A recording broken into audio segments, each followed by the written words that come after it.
Okay, so the countdown to Halloween continues. Now we are yet on another remake, and I think it's a far better remake than Halloween. So this is Friday the 13th. I gotta say that I'm glad that they made Jason the killer in this movie. Not to seem sexist and whatnot, but Jason's very popular, and that's what the majority of fans would be expecting to see. Like a guy in the hockey mask and in his machete and just hacking teenagers, rather than a crazy a crazy old woman in in a sweater, and but I mean it does it is self-aware of that Mrs. Voorhees started this first. I mean, it does show that in flashbacks and in opening credits, and the counselor cuts her head off, and then Jason witnesses this as a child, but not as a man. And then from there on, that's when Jason's just wreaking havoc on anyone who sets foot near his territory or is nearby. Just pretty much it. So it's back to its roots. So and our characters are away on vacation and whatnot. Just have a nice weekend. So basically, this movie is part 1, 2, 3, and 4 in the blender. So they mix it in. They mix in certain elements from all 4 movies, and while it's still being its own movie, like for example, like there's a guy looking for his sister who went missing, and he's trying to look for her, and all the people who live in the town is telling her that she's dead. People who go missing around here, they're dead, and so and he still hasn't given up hope. He still is determined to find her, and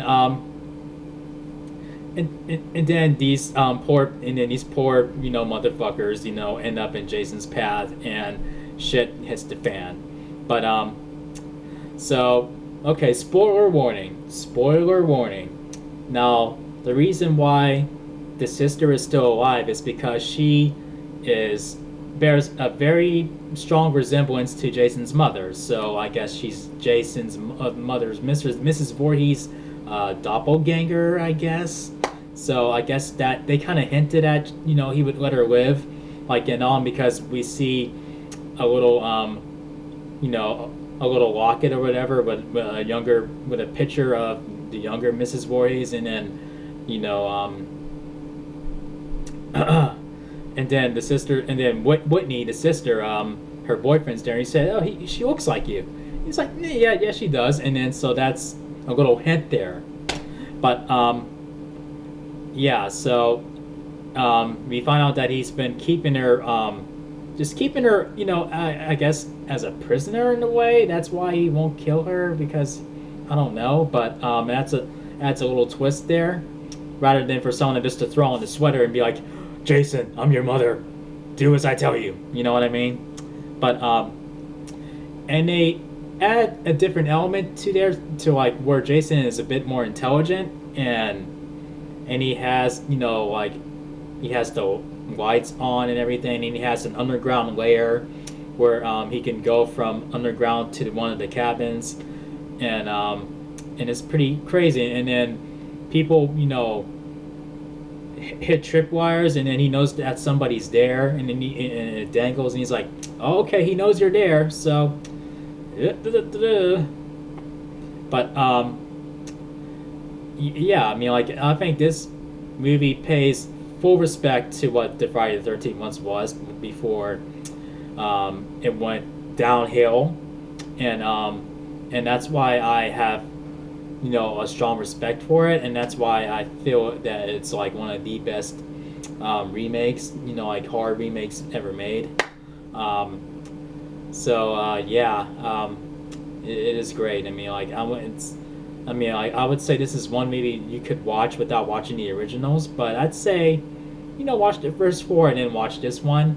And if you really want to watch the other ones, then by all means go ahead. But and that's funny how they have some CW stars in this movie too, like Jared Padalecki and Danielle Panabaker. I hope I said her last name right. From The Flash, and I found that pretty hilarious. But this is before she even started on the Flash before the Flash even started. But yeah, this is a pretty solid remake. So this gets 4 chair spins out of 5. 1, 2, 3, 4 solid chair spins. So I mean, like when I watched this movie again, it made me it really revived more of what I loved about Friday the 13th, and it just hit me like my 6-year-old self or 7-year-old self would be happy with this movie.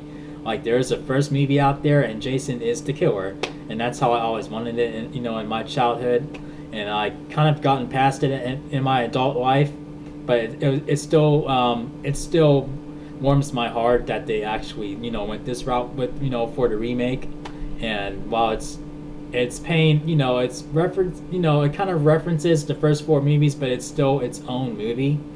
So yeah, there's even a moment where one of the characters is getting away, and a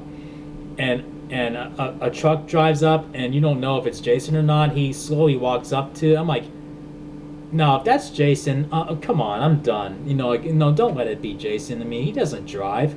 And then we find out that it's not, but he still gets killed by Jason anyway, and it's pretty epic. So yeah, if you guys enjoyed my review on this remake, it's a far better remake than than Halloween. It's like I put it right next to Texas Chainsaw Massacre, like we're the top 2. So if you guys enjoyed my review on this remake, make sure you thumb up the video and make sure you click subscribe if you're new to the channel. Thank you for joining me as I count down to Halloween. We got like let's see, I think we have 2 more movies to go. Wow, I can't believe we're getting closer to the end here. So I will see you guys in the next video. Peace out, y'all.